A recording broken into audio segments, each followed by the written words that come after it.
뭐 옷뺏기기를 한다든가, 뭐 옷뺏기기를 한다든가,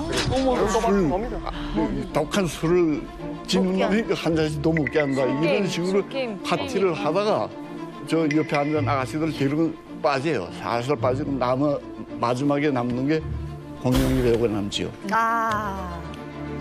거기 여자들 배석해가지고 자리를 앉지요. 기쁨저들.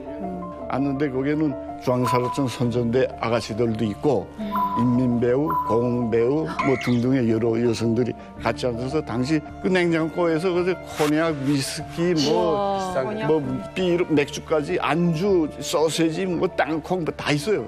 중앙사로청을 통제하고 그런 기능까지 다 가지고 있었습니다. 그래가지고 중앙사로청 당시 그 위원장이던 최룡해가 장성택한테 충성을 다했습니다. 진짜 고위층 특급 비밀을 알려줄 분을 모셨습니다. 중요한 시점에 항상 나오세요. 네. 장성택의 오른팔이자 김정일의 초호화 파티 담당. 이야, 대단하다. 평양 1세대 재벌 강태석 씨 나오셨습니다. 안녕하시죠? 오랜만입니다. 아유, 뵙고 싶었습니다. 그 신변의 안전을 위해서 저희가 모자이크하는 점을 좀 양해 부탁드리겠습니다. 강태석 선생님, 오늘도 어떤 얘기가 있을까 궁금합니다. 궁금하다. 오늘 그 북한의 장성택 부장과 인민배우 홍영에 대한 스캔들을 이야기해드리겠습니다. 대단하다.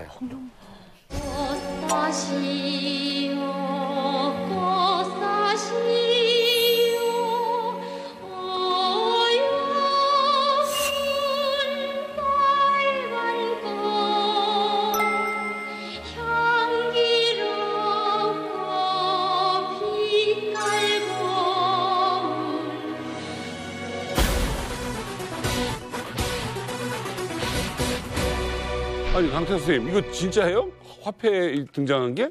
예, 저 홍영리로 말하게 되면 김정일이가 당시 그 어떻게 평가했는가 하면 이런 배우가 나오기는 정말 힘들 정도로 아주 연기를 잘하고 아름다운 여성이라고 극찬을 했어요. 예, 김정일이 친필 교시도 받고 그래서 홍영이라고 하게 되면 감히 누가 그 건들 생각을 못할 그럴 정도로 대단한 여자였습니다. 우리 모든 북한 얘기는 다 우리 최정호 선생님한테 여쭤봐야 돼요. 우리 지식인 최정호 선생님, 어떤 분입니까? 최정호 선생님. 저 홍영일 말하면 우선 첫째 인물이 진짜 그 잘생겼습니다. 이쁘고.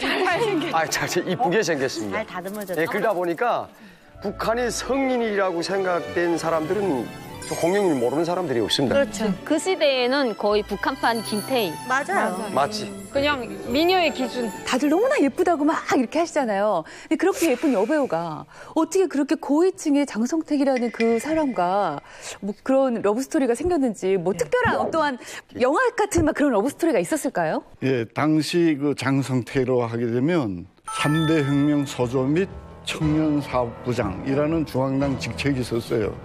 3대 혁명 서조 및 청년사업부장은 중앙사로청을 통제하고 그런 기능까지 다 가지고 있었습니다. 그래가지고 중앙사로청 당시 그 위원장이던 최룡해가 장성택한테 충성을 다했습니다. 그래서 파티 같은 걸 조직하면 어떻게 하는가 하면 최룡해는 직접 안 나서요.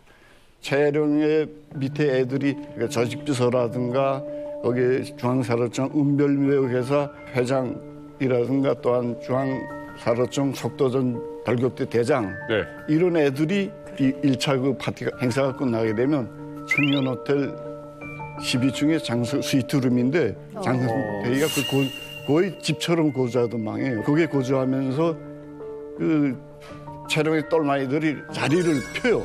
어떤 식으로 펴는가 하면 거기 여자들 배석해가지고 자리를 앉지요. 기쁨저들.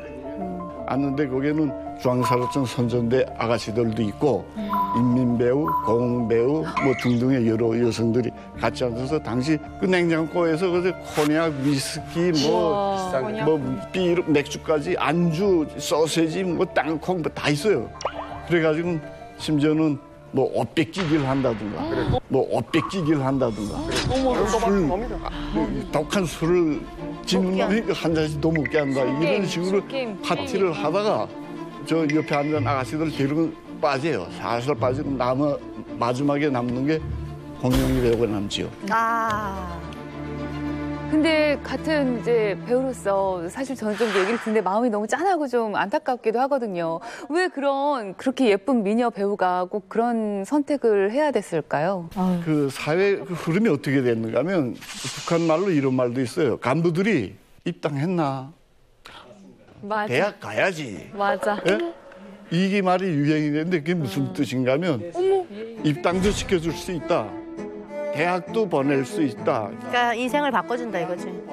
그거를 이용해서. 자기 또 발전하면서 대학도 가는 게 그 소망이기 때문에 뿌리치질 못합니다. 간부들한테. 예, 그러니까 북한 고위급과 인민 배우의 스캔들 이 얘기를 듣고 있는데, 근데 당시 장성택이라는 사람은 김경희와의 결혼을 한 사이였잖아요. 당연하죠. 근데 90년대에 어떤 소리가 돌았는가 하면 부인하고 관계가 안 좋아서 장부장대로 그 바람 피우고 또 김경희는 김경희대로 또 자기 그 사생활이 있었고. 여기서 잠깐 궁금한 게 장성택 정도가 호텔 그 방을 사용하면 거기에는 뭐 그런 뭐 도청 장치나 이런 거는 빼나요? 원래는 북한의 호텔은 모든 어디 호텔이나 도청 장치가 다 돼 있어요. 근데 장부장 방은 도청을 못 합니다. 그럼 그 호텔방에서 계속 홍영희를 만난 거예요? 거기서 한 2, 3년 동안 좋아했죠. 2, 3년이나. 제가 보건대는 당시 그 여자 영화배우 뭐 홍영희뿐이 아니에요. 성년옥이라는 여자도 장부장하고 관계가 있었는데 그 여자보다도 홍영희를 더 예뻐했어요. 그래서 아마 한 92년도부터 시작해서 94년도 말까지 한 2, 3년 동안 장부장하고 관계가 오래 지속됐습니다. 근데 바로 누말이 천리 간다고 자꾸 호텔에 드나들고 뭐 차에 타고 다니고 하니까 후에 말이 좀 돌았습니다. 그런 말. 장부장이 그 홍영희를 좋아한다. 근데 쉬쉬 그걸 공개적으로 난 못하고 뒤에서 쉬쉬하는 소리들이 돌았댔습니다. 그래서 두 사람은 나중에 어떻게 됐나요? 결론은 홍영희하고 장부장 사이에서 소리 난 게 아니고 중앙사르청 황색바람이라는 그 사건이 있었습니다. 그 황색바람이라고 하게 되면 그 남한의 날라리 무슨 이런 바람이다 해가지고 황색바람이라는 그런 소리였는데 그 중앙사르청 당시 그 최령회를 비롯한 모든 간부들이 장성택이라는 그 백을 믿고 엄청 갈겨서 평양시내 소문났습니다. 그래가지고 당시에 그 실례를 들자면 그 교통지대가 차를 하나 잡았는데 음주에 만취가 돼서 안에는 여자 남자가 타가지고 단속을 했는데 그도 연락하고 하니까 전화 한 통에 그저 다 풀어주고 그래가지고 그 중앙사청 그 간부들이 물러난 행위가 평양시내 아주 소문이 아주 나쁘게 돌았습니다. 그 바람에 아마 보이비에 찍혀가지고 김정일에까지 도와돼가지고 그때 황색바람이라고 간첩을 해가지고 9명이 다 총살당하고 총살당했다고요? 총살당하고 무조건 총살. 빠진 건 누군가 하면 장부장은 직접 개입을 안 했기 때문에 장부장은 아무 피해를 안 받고 김정일이가 지금 아까운 배우니까 여자들은 건들지 마라 해가지고 여자도 그 중앙사르청 선전대 아이들도 하나도 안 다쳤어. 딱 남자들만 조직비서, 조직부부장, 주변 사람들만 9명 총살당했죠. 이렇게 해가지고 그 황색바람 사건을 계기로 해가지고 네. 중앙사르청 검열 받으면서 그러면서 그 자연스럽게 깨졌죠. 아니 고위급 간부들의 어쨌든 사생활 얘기를 들으니까 좀 씁쓸해지는 것 같기도 한데, 근데 이들도 처벌을 어쨌든 받을 거 아니에요? 그냥 끝까지 이렇게 그러면 안전하게 끝나는 건가요? 그러니까 북한 사회가 원래 김일성 시대에는 그 여자들하고 이 부하 사건을 엄중한 그걸 봐가지고 무조건 해임, 철직, 감옥, 영원히 매장시키고 막 엄했다고 이렇게. 근데 김정일 시대 들어서면서 김정일이가 직접 한 그 지시가 있어요. 간부 사업하고 여성 문제는 딸로 보라. 거기 겹치지 말고.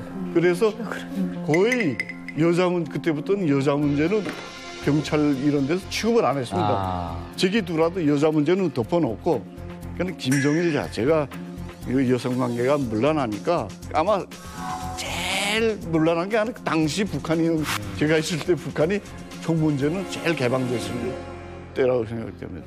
아니 뭐 사실 사람 사는 거 다 똑같다고 네네. 북한에서도 이런 불륜이 있나요? 북한은 좀 엄하니까 없지 않나? 많지. 엄청나게 많죠. 제가 빠졌습니다. 연애도 함부로 못 하잖아요. 길에서 손도 못 잡고. 근데 불륜이 가능해요? 불륜이 연애보다 더 많지.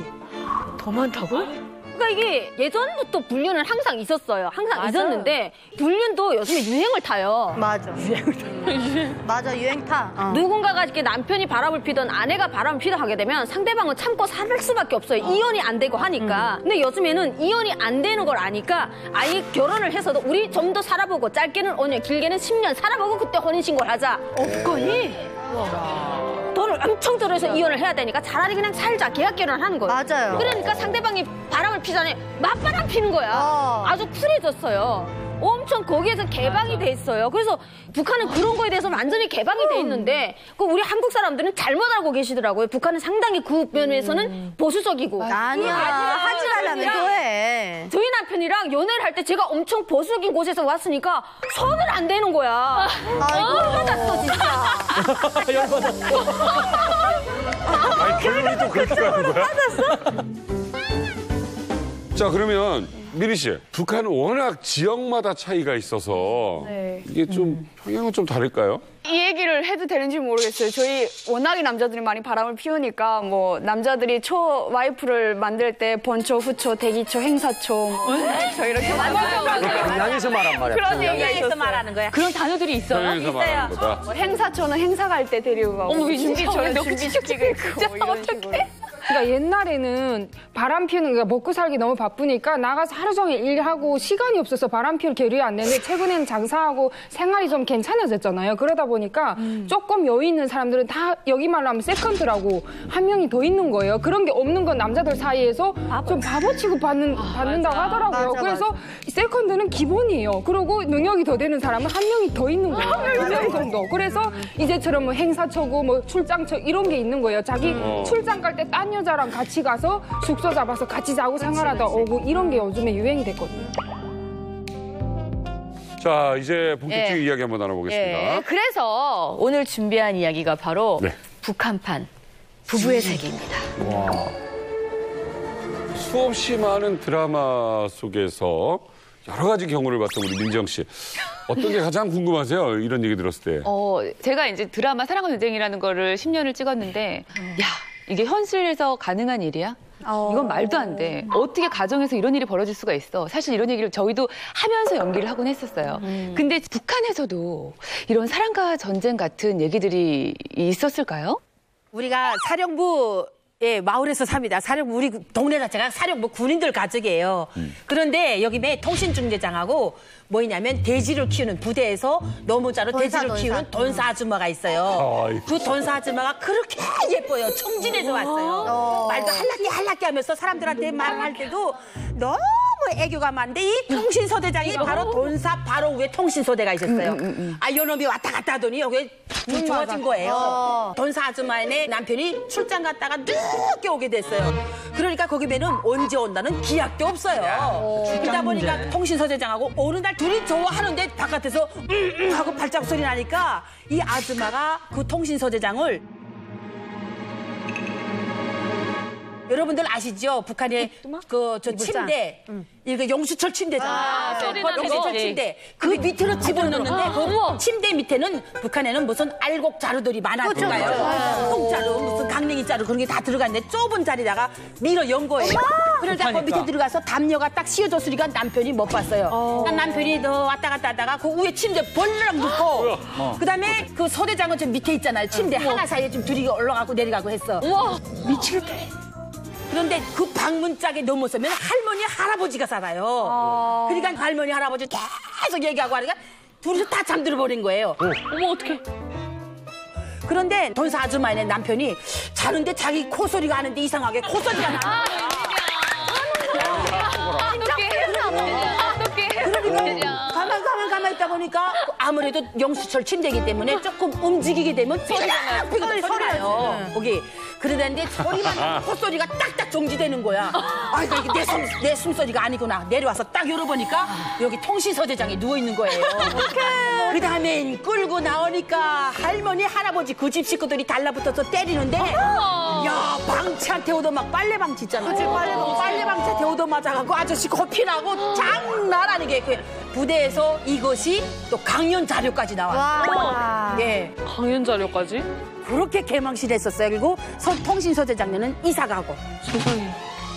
저희 동네에도 군 노동 단련대라는데 그 노동 단련대 대장이 지금 많이 바람나서 막 다니는데 그 집에서는 하나도 몰랐단 말입니다. 네. 그 노동 근데 다른 사람들이 야 저 대장하고 저 누가 바람났어 하니까 아내가 그 소리 딱 듣고 누구하고 바람났는가 그 소리 그다음부터 감시하기 시작했다면 그다음 어떻게 딱 들켜서 발견했는데 바람 쏜 여자가 자기 남자 동생 와이프란 말입니다. 남자 동생 와이프란 말입니다. 막장이네 완전. 그러니까 처남대 가고 좋아한단 말이에요. 지금 이 대장이. 그러니까 그거 가지고 싸움도 못하고 가족끼리 막 망신스럽게 때리고 패고 싸움하다니까 마지막에 결국은 막 다른 데 앵겨가고 그 얼마 그 상상도 못한 자기 처남대 가고 좋아한다는 게. 어떡해. 막장이다 진짜. 오마이갓. 저는 되게 소름이 돋았던 게, 뭐, 결말은 다르긴 하지만, 저희 아빠가 아는 분이었어요. 근데 네. 여자분이 지방 여자였거든요. 그리고 남자는 평양 남자이고, 좀 토대도 좋은 집이에요. 결혼을 했는데, 결혼해서 여자가 평양에 거주했고, 여자가 장사를 하기 시작했어요. 이게 왜 장사를 하기 시작했냐면, 고난의 행군이 되면서 좀 집이 어려워지니까, 여자가 장사의 길에 나섰고, 그동안 남자랑, 그 다음에 시어머니랑 다 내조를 해줬어요. 애도 키우고, 뭐, 집 청소 다 해주고, 그래서 여자는 장사에만 집중을 해서 돈을 굉장히 벌기 시작했어요. 그러니까 거의 사업 규모를 커지게 된 거예요. 아하. 근데 그렇게 돈 벌기 시작하면서부터 여자 집에 잘 안 들어와요. 집에 안 들어오거나 11시에 들어오거나 12시에 들어오거나. 자, 바람나고. 근데 하루는 시어머니가 이렇게 방 청소를 하다가 사진 한 장을 발견했는데 다른 남자랑 이렇게 안고 찍은 사진이 있는 거예요. 그 사진에. 시어머니는 당연히 잘못했다. 여자가 그럴 줄 알았대요. 며느리가 잘못했으니까 한 번만 봐달라 이럴 줄 알았는데 담담하게 그랬나 뭐 바람 피웠다 하고 인정하고 이혼하자 이렇게 나갔대요, 집을. 근데 이게 북한이 우리나라랑 완전 다른 게 우리는 법이 딱 있어서 이렇게 되면 뭐 귀책 사유가 누구한테 있는지 이혼해. 그렇지. 그러면 위자료도 발생하게 되고 다 이렇게 재산도 나눠지잖아요. 근데 북한은 그런 게 없어요. 여자가 다 가져가고 애도 애 양육권도 여자가 다 가져갔어요. 여자가 잘못했는데 여자가 다 가져가요? 네, 여자가 다 가져갔어요. 자기가 번 돈이라 이거지. 그래놓고는 1년 정도 됐나 남자네 동네에 집을 사서 또 들어온 거예요. 그 남자랑 같이? 와. 바람핀 남자랑 같이 가정을 이루고 임신한 상태로 남편 진짜 뒤집어지겠다. 그래놓고는 이렇게 소문을 좀 많이 이렇게 오도하기 시작했어요. 내가 바람 피워서 나온 게 아니라 저 집에서 나를 내쫓았다 이런 식으로. 와. 아예 신통하게 부부의 드라마랑 같은 스토리가 있었어요. 야, 우리가 어쨌든 불륜 얘기를 상당히 흥미롭게 이 시점에서 아주 조심스럽게 얘기를 하자면 내 얘기인데 옆집 사람 얘기인 것처럼 했다거나 내가 실제로 이런 금지된 사랑을 좀 겪어본 적이 있다거나 그래. 조심스럽게 한번 좀 여쭤보고 싶어요. 혹시 있으세요?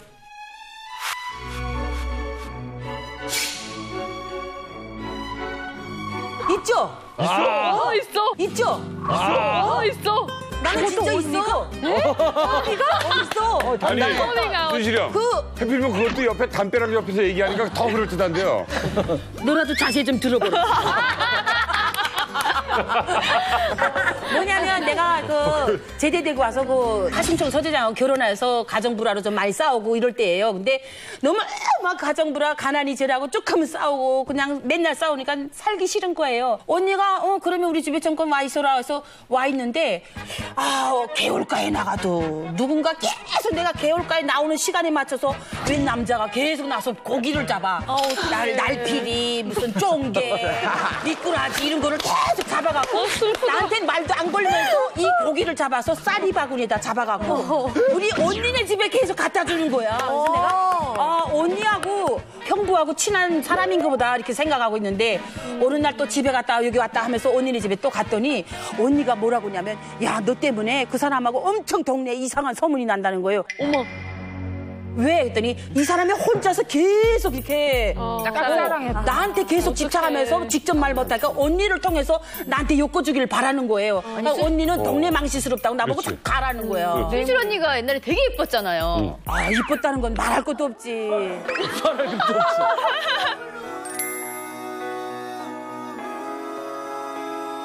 예쁜 얼굴로 빨래만 한 것뿐인데. 빨래도 하고 물도 기러 오고 했지. 근데 이게 뭐냐면 요놈아 새끼가 술을 쏜 거예요. 요놈아 왜냐면 우리 언니하고 자꾸 막 대화를 하니까 언니 보고 얘가 순실이가 언제 집에 가냐 그러면 언니가 사는 데서 그 군부대에서 한포 욕전이라고 있는데 욕전까지 15분이면 걸어 나가요. 그러니까 우리 동생이 이제 내일 치밀하다. 갈 거야 이제 그렇게 했더니 그 시간에 욕전에 딱 나와 있어. 스토커야?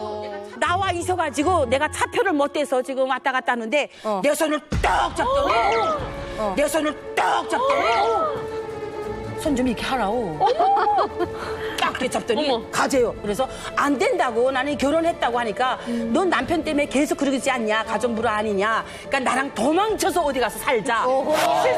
싫습니다 그러니까 싫습니다. 너가 싫다고 하면 기차 들어올 때 너 손목 끌고 뛰어들어갔어. 이러지 마 싫어요. 난 아니에요. 그래갖고 내가 화장실 갔다 올게요. 하면서 언니네 집까지 15분이면 들어가니까 딱 들어가서 언니네 집에 들어가서 그만했더니 봐라 소문이 그래서 난 거야. 그 다음에 언니가 대문도 안 열어주는 거예요. 언니 문 좀 열어줘 했더니 야 가라 동네 창피스러워서 못 살가서 빵실수로 못 살가서 너 시댁에 가서 굶어 죽든 얼어 죽든 나라. 그치. 안 열어주는데 후에 말 듣어보니까 이 사람이 애 낳고 결혼해서 살아요. 그런데 그 와이프하고 계속 가정 불화가 났는데 나를 생각하면서 짝사랑하는 좀 가면 진짜야. 너 가만히 있으라. 너 말하지 말라. 아, 여기서부터는 상상인데. 아니야. 맞아 누나 말이 맞아. 이거 가만히 있으라. 이거 말하지 않고 잡다 가만히 있으라. 확대해서. 그 사람이 우리 언니한테 와서 굴더래요. 눈앞에 그냥 눈을 떠도 순실이 까마도 맞아, 그랬을 수 있어. 너무너무 보고 싶었다고 그러는데 한국에 와서 딱 결혼하기 전에 남편 만나기 전에 그 사람 생각을 났어요 솔직히. 진짜. 사람이 솔직하다. 혼자 나와서 이렇게 고생할 바에 나를 두고 옷 기찻길에 뛰어들자고 했던 사람 홀고 왔을 걸 하는 생각이 났었어요. 그런데 또 천사 같은 또 우리 신랑이 만난 거예요. 그러면 반대로 나의 남편이 바람 폈다 뭐 이런 경우도 있어요? 제가.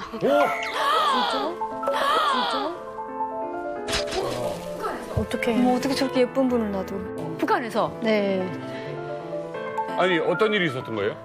제가 장안장을 하면서 거기서 남편하고 연애를 했었어요. 같이 제대돼서 결혼까지 갔었는데 남편이 연애하는 그 군복무 기간에 연애할 때도 그때부터 무슨 바람기가 있었어요. 그래서 제가 같이 군복무하는 저희 중대 정치도원을 저 모르게 또 둘이 눈이 맞아서 이렇게 나 몰래 또 둘이 만난 거죠. 근데 남편은 사는 거는 무조건 저하고 산다고 약속을 했는데 처녀 때는 몰랐으니까 결혼하면은 나중에는 안 그런 줄 알았어요. 저는 그때 당시에는 남편이 잘못했다 했고 또 정치도원하고 다 헤어졌고 하니까 그다음 제대해서 저희 결혼까지 와서 결혼 생활까지 했는데 저희 한 11년을 살고 제가 이혼까지 다 했어요. 11년을 살고요? 네. 11년. 계속 그런 반복되는 바람으로. 네. 그니까 남자는 계속 배발 안 되니까. 남편 따라서 남편 고향으로 가서 저희가 결혼 생활을 했는데 남편 직업이 좋아가지고 양곡을 다루는 그런 직업을 했었어요. 쌀, 기름 뭐 이런 거 먹는. 아 양종사업소.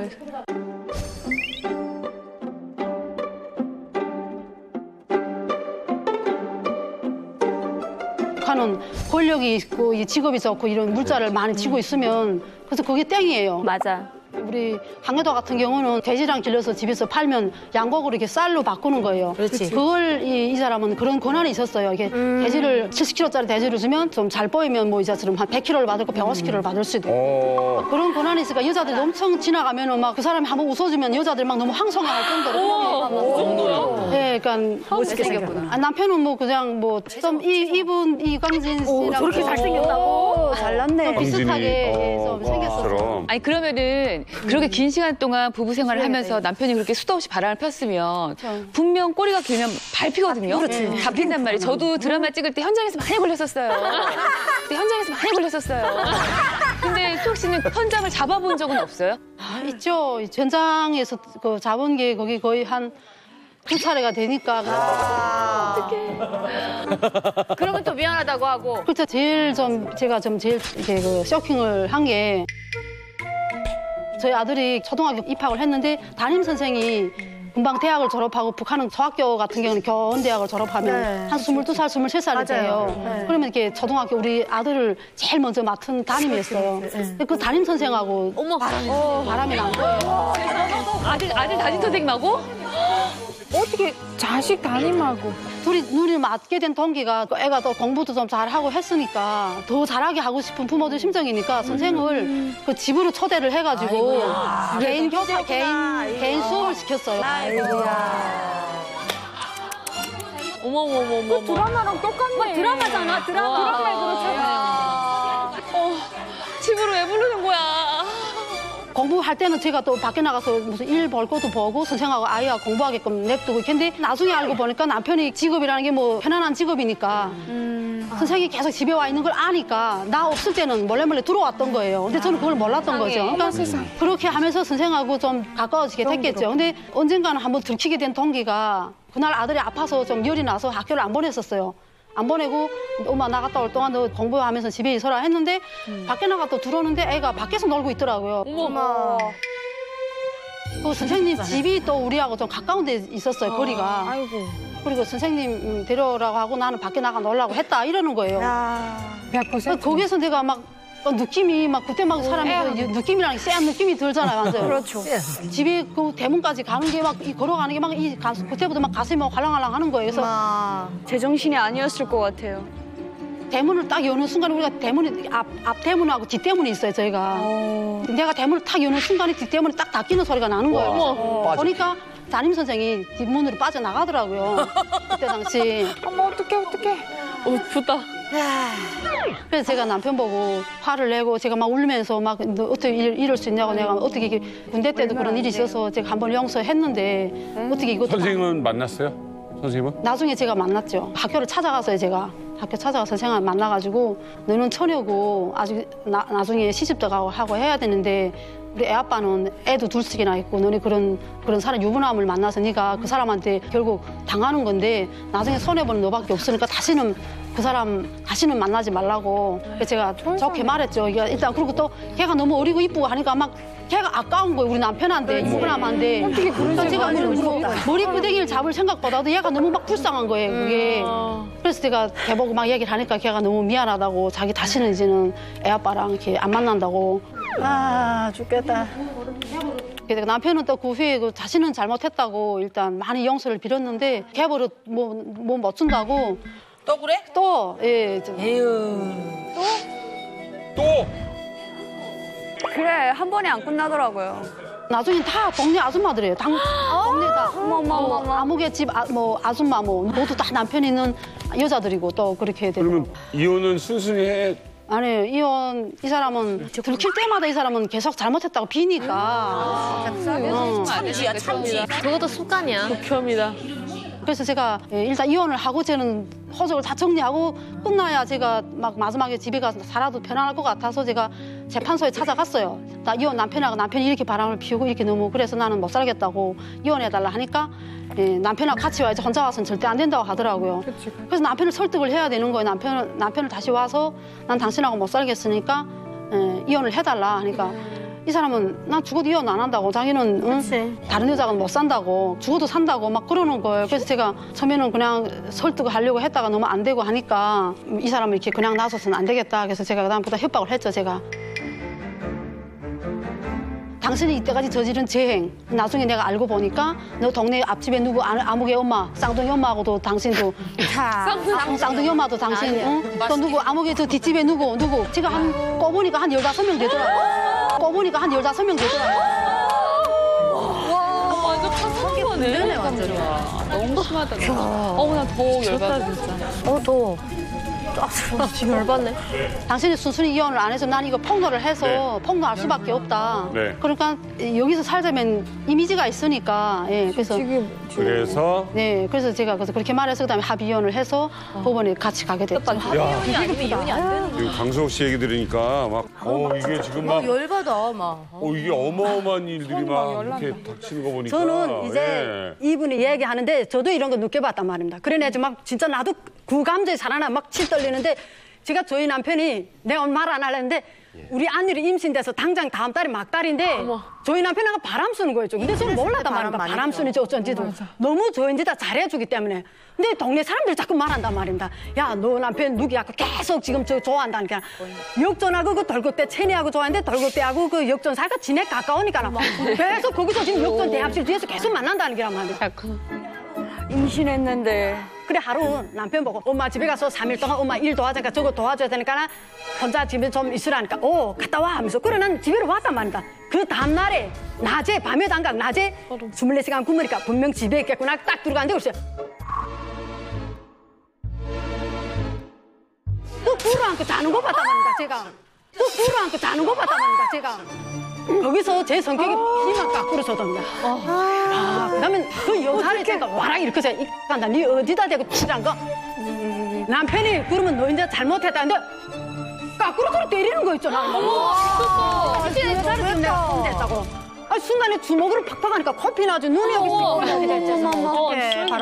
그러면 막 베리나 죽겠답니다. 그러네. 너 죽고 나 죽고 오늘 해본다고 소리. 나서 너하고 못 살아 하고 소리 지금 집으로 왔단 말입니다. 그 다음날에 우리 엄마 집에 지금 빌라 왔다. 뭐 엄마 내가 잘못했어요. 어머니 내가 진짜 잘못했다. 우선 그런 일이 없다니까. 저는 이해를 못한다. 내 눈에 보고서는 절대로 이해를 못한다는데 내 맞으니까나 한번 그렇게 빌지 않고 계속 그 여자를 끌어들인다. 그것도 집에. 그러니까 나 사람이 정신 나가겠답니다. 더 화가 나는 건 남편이 옛날에 북한에서 화장품이 도랑이라고 있었습니다. 현재 그 도랑이 이렇게 큰 통에 있었는데 그건 누가 선물 준 건데 정말 제가 아까워서 조금씩 바른다면 그게 하루 종일 절반이 별로 없어졌단 말이야. 그것까지 그 여자를 좀 갖다 준단 말이야. 도랑을 반퍼서. 네. 근데 그 화장품이 북한에서는 좀 예술인들이 그 바르는 거는 정말 귀한 거 됐단 말이야. 그렇고 또 삼색 수건이라고 있었습니다. 새빨간 요 삼색 수건. 그것까지 제 거 dom쳐다 그 여자 갖다 준 어머머머. 그래 아기 나서 작전을 바꾼 게 그 여자를 데려다. 이름이 현이 됐던데 현이야 너 저 오빠 그렇게 좋아? 좋다는 거다. 좋으면은 내가 너를 내 동생처럼 너 오빠처럼 우리 집에 다내라. 그렇지만은 둘이 이런 관계만 하지 말라. 내가 그랬다. 그렇게 하고 집에 일단 들여놨단 말이야. 아침에 달고 있다가 일학 저녁에 들어왔는데 그다음부터 제가 이제 머리를 깎았죠. 안니 그다음에 해산했단 말입니다. 안니 기적에 지어내 생리대까지 몽땅 일체 집안일을 그 여자 다 시켰단 말이야. 너 이제 자고나주더니 아주 뭐. 이거 집에서 멍땅하다니까 몇 개월 못 버티고 집에서 저녁마다 집에 오고 했는데 못 버티답니다. 너무 힘들어서 집에를 너무 일 시키고 하니까 마지막에 서서히 나가답니다. 자, 근데요. 우리나라에는 2015년에 간통죄가 폐지가 됐어요. 네. 황철원 선생님. 예. 북한은 어떤가요? 그러니까 북한은 이제 그걸 뭐 죄로 처벌하기보다는 이제 그 사건화됐을 때 이걸 정치적으로 아마 해결을 많이 하죠. 그러니까 이제 김일성 때는 굉장히 좀 엄격했었는데 김정일로 가면서 약간 완화됐어요. 왜냐하면 김정일 본인이 약간 그런 걸 많이 그렇지, 하니까. 맞아. 예, 그래서 이제 자기가 바람대기. 그 여성들이 이제 임신하게 되면 막 공개 방신시키고 막 그렇게 했었는데 이제는 뭐 그렇게 공개 방신시키지 말고 뒤에서 이렇게 소파 수술 해주라 이렇게 해가지고 이제 처리도 했고. 근데 사회적으로 이슈화가 되면 이걸 이제 공개 방심도 시켜주고 그리고 이제 노동 단련대 같은 이제 그런 형벌을 처하기도 하고 그런 처벌을 하고 있습니다. 그러면 과연 북한에서는 간통죄를 어떻게 처벌하는지 저희가 상황극으로 준비했습니다. 진짜. 이거 이영아, 어머. 어머, 이 짐승 같은 것들 법적으로 좀 처리해 주시라. 무슨 일이가? 저희 정말 억울합니다. 정말 억울해. 누가 봐도 억울하잖아. 판사님.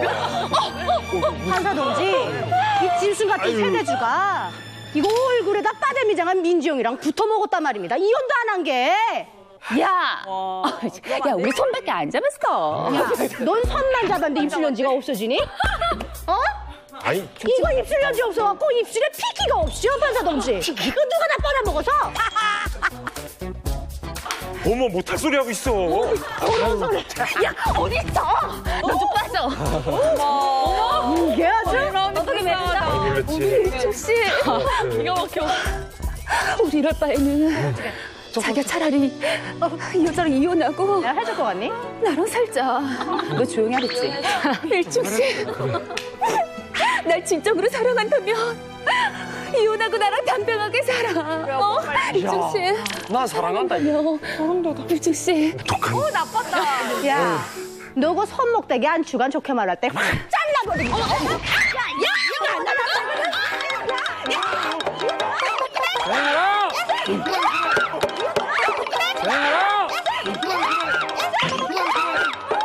왜 이렇게 안 했던 거야?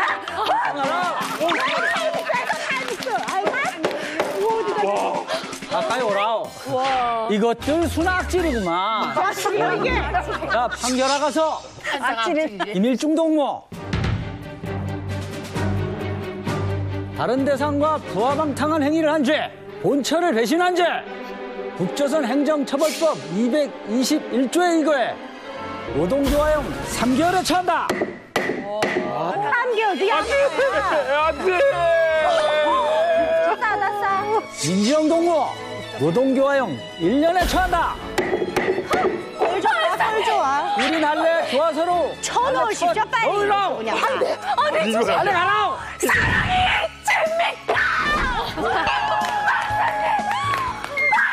이 판결 무효야. 아니야, 이건 아니야. 이 판결 무효. 오랜만에 사랑과 전쟁 다시 찍는 것 같아요.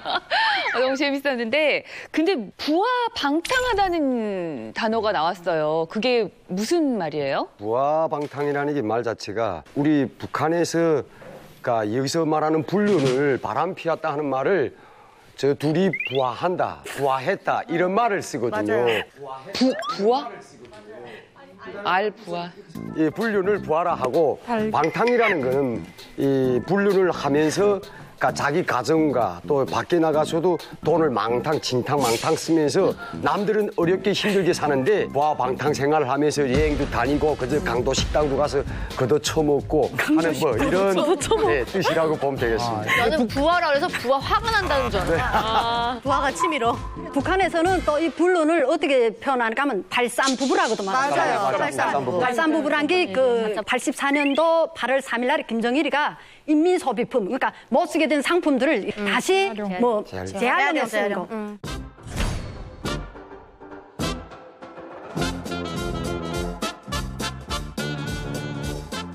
그런 방침을 내렸단 말이야. 전략한다는 의미에서. 그러니까 그거는 결국은 정품 상품이 아니고 여기서 짝짝이들 맞춘 거지 않습니까? 그러니까 불륜도 제 남편 아내가 아니니까 나 여기저기서 짝짝이 맞췄대서 발산부부라 이야기해요. 그런 얘기가 또 있었네요. 네. 야, 그 불륜을 따른 그런 신조어가 있다니까 참 웃기네. 근데 그럼 이런 불륜 커플이 처벌을 받은 걸 본 적이 있어요? 아유, 많지. 많이 보지. 우리는 꽃제비조니까 중국에서 잡혀오면 무조건 그게 단련대 드리블잖아요. 거기 들어가면 옆방에는 항상 부하 근절반이 있어요. 아침에 출근할 때는 여자 앞에 남자 같이 세워놔요. 헌성반으로. 근데 출근 시간에 사람들이 그렇게 많이 출근하는데도 줄을 쓰는 거예요. 그래서 여자들은 앞에서 부하! 그럼 뒤에서는 남자들은 근절! 부하! 그럼 뒤에서는 남자들은 근절! 근절! 반장! 너 크게 말하라! 그러면 군절! 그래서 그러면 사람들이 웃고 손가락질하고 덜매를 까고 걔 망신하죠. 네, 북한 얘기하면 또 이분들 얘기 빼놓을 수 없는데 바로 북한 간부들 이야기. 북한 간부들 사생활은 좀 어떤가요? 네, 간부들이 사실 바람 피우기 훨씬 더 좋다고 보시면 돼요. 먹고 살기 편하고 이제 자기 권력도 있기 때문에 일반 노동자들보다는 이제 바람 피울 수 있는 확률이 훨씬 더 높고 실제로 훨씬 더 많이 이루어지고 있어요.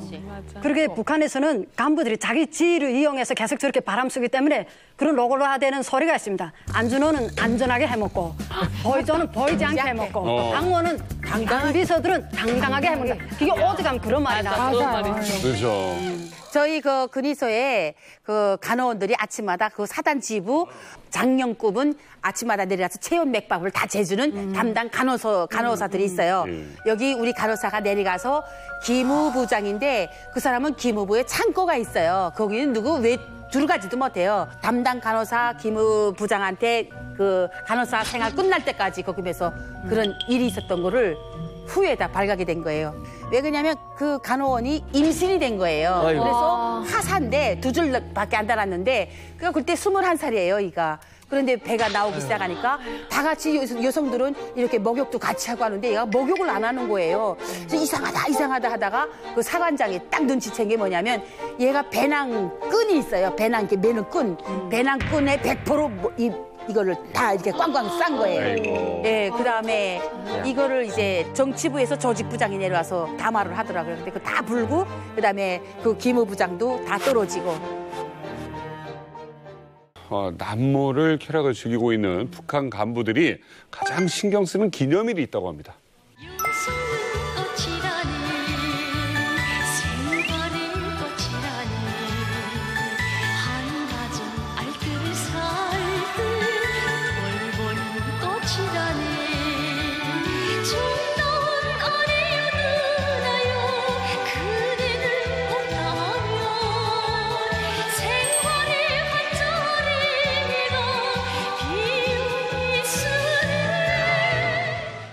이 영상 보니까 되게 특별한 날인 것 같은데 저는 되게 낯설어서요. 국제 부녀절이라는 게 어떤 날이에요?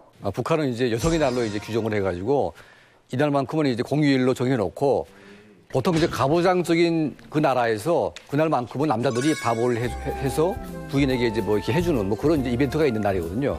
그날만큼 여성들이 약간 좀 대접을 받으면서 쉬는 날 뭐 이렇게 돼 있어요. 여성을 위한 날. 근데 이제 문제는 뭐냐면 또 3월 9일절이라는 게 또 이제 약간 사이드로 돌아가는 말이 있는데 그 말은 이제 부인 말고 이제 애인절이라고 또 이제 그렇게 자기네끼리 만든 거죠. 3월 8일 다음 날. 나라에서 정해준 날과 네. 이곳에서 정해준 또 우리끼리의 3월 9일은 또 다른 또 이제 여자 날 뭐 이렇게.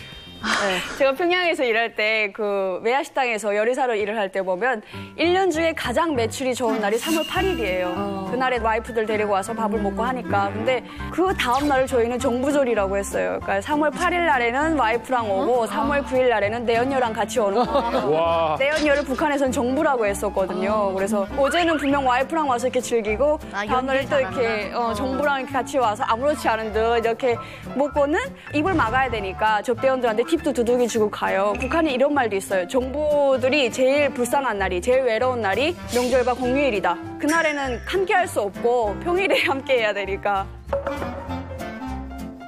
네, 최근 북한에는 위험한 누나들의 사랑을 독차지하는 직업이 있다고 합니다. 자, 상황극으로 만나보시죠.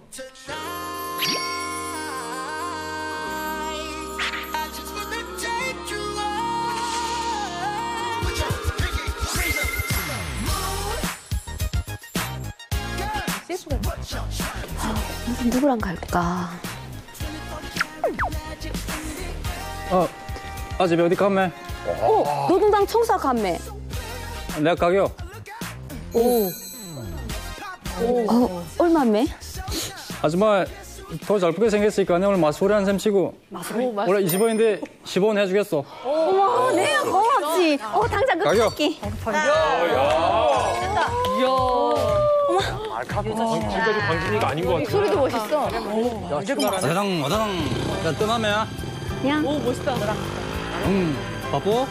아이, 천천히 가도 됐네. 야, 어다당. 아이, 아줌마 고니까 이게 오토바이 잘 나가면? 어다당. 야, 오늘 돈 벌었구나, 이게. 어다당. 어머. 간다.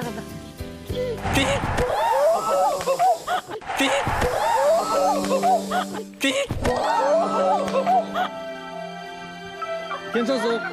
쳤어. 나도 섰어.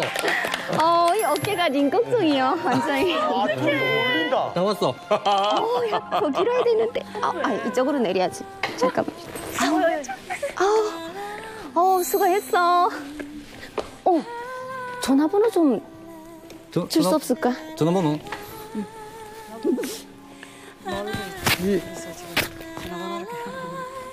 우리 앞으로 전담하기 와야. 아, 내가 저 집이. 저 집이 아우 연락하고. 센스 있다. 알겠어. 야, 잘 갔네. 야, 고마워 보여.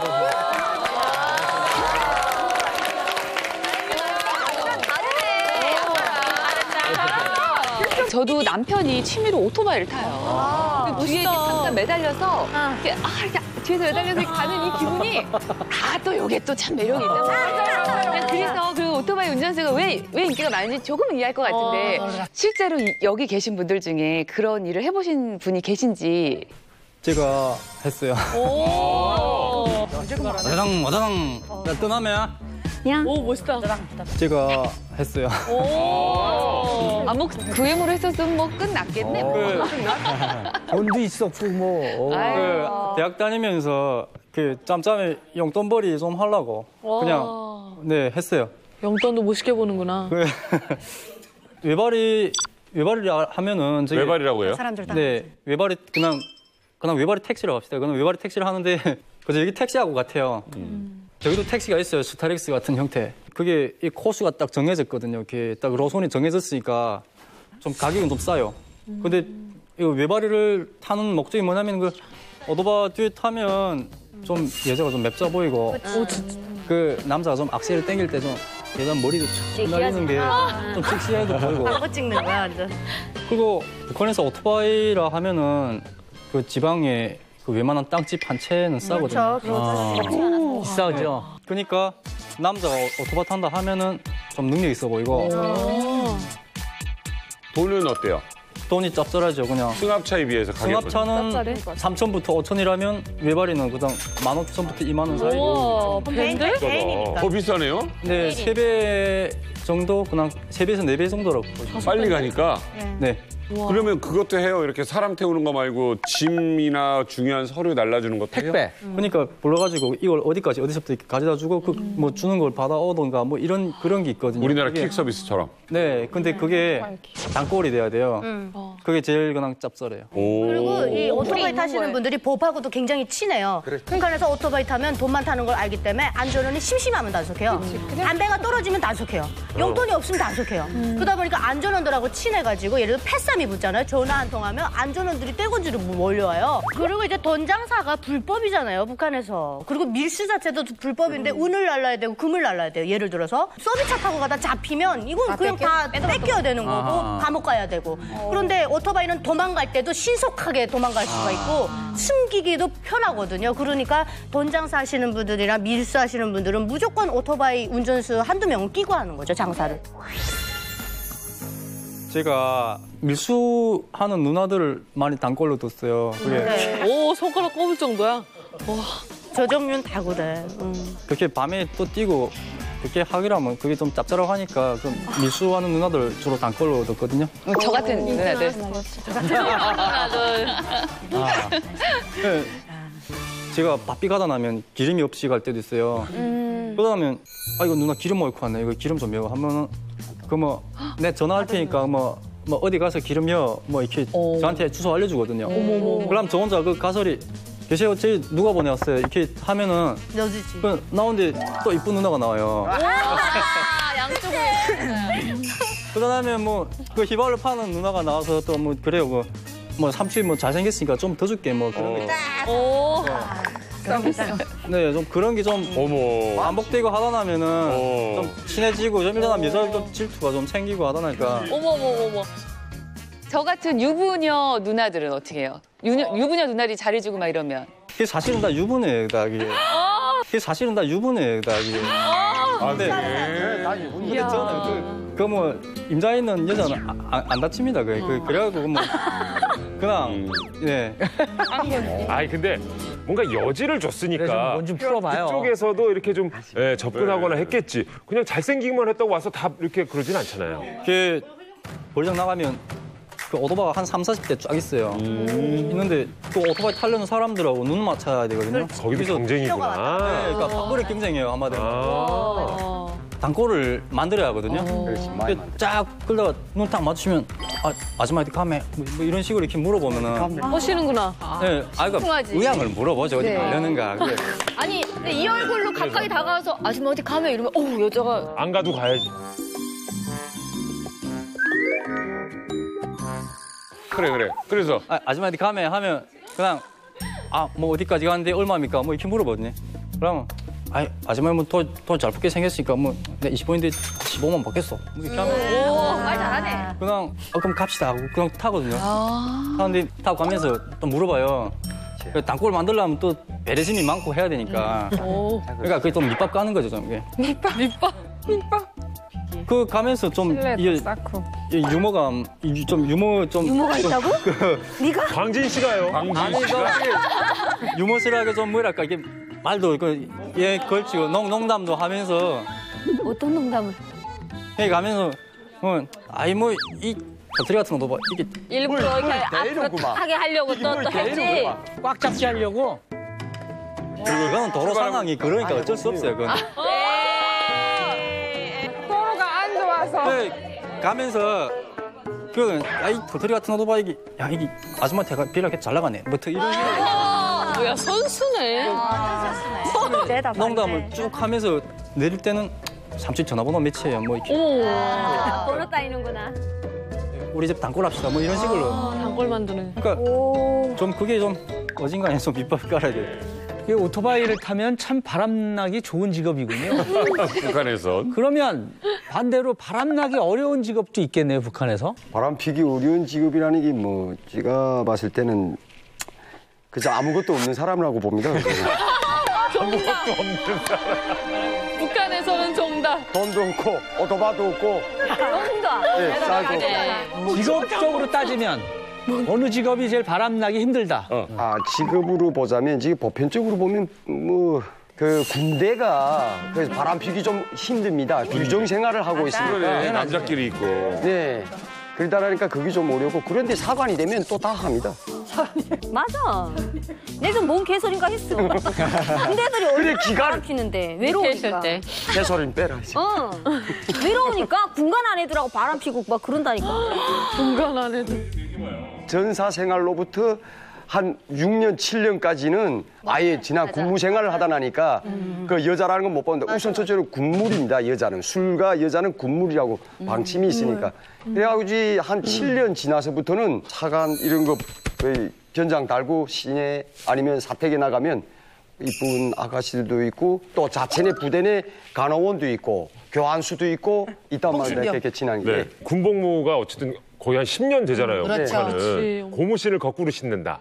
뭐 이런 얘기들 많이 했었거든요. 북한도 혹시 이렇게 군복무 기간이 길면 예를 들어 애인이나 여자친구들이 기다려줘요? 거의 못 기다리겠다. 한 가지 이건 현실에 있는 이야기인데 군사복무 10년이지 않습니까? 이제 군대를 나가면서 가장 가까운 친구, 자기 친구 남자 보고 야, 이 내 친한 여자를 군사복무 할 때까지 좀 잘 보호해라. 이렇게 말해준단 말입니다. 이게 잘 보호해달라 하고 군대 나갔는데 군대 나갔다가 들어오니까 이 친구하고 내 친하던 여자하고 결혼해서 결혼까지? 그 여자가 고무신을 거꾸로 신는 거네, 아빠요. 아니 부탁을 제대로 들어준 거지. 너무 잘 들어준 거예요? 그 세 사람 사이가 어떻게 됐어요 나중에?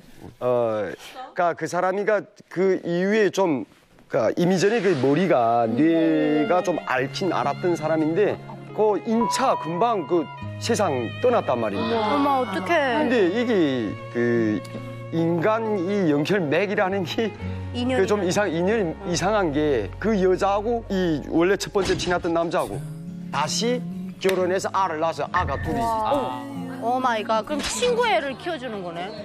이 절절한 사연이 지금 최정원님 얘기인 거죠? 아닙니다. 너무 생생하게 얘기를 해주시니까. 그 우리 친구 얘기인데 그래서 제가 봤을 때는 원수도 요 옆에 있고 불륜도 딱 옆에 있다고. 그래.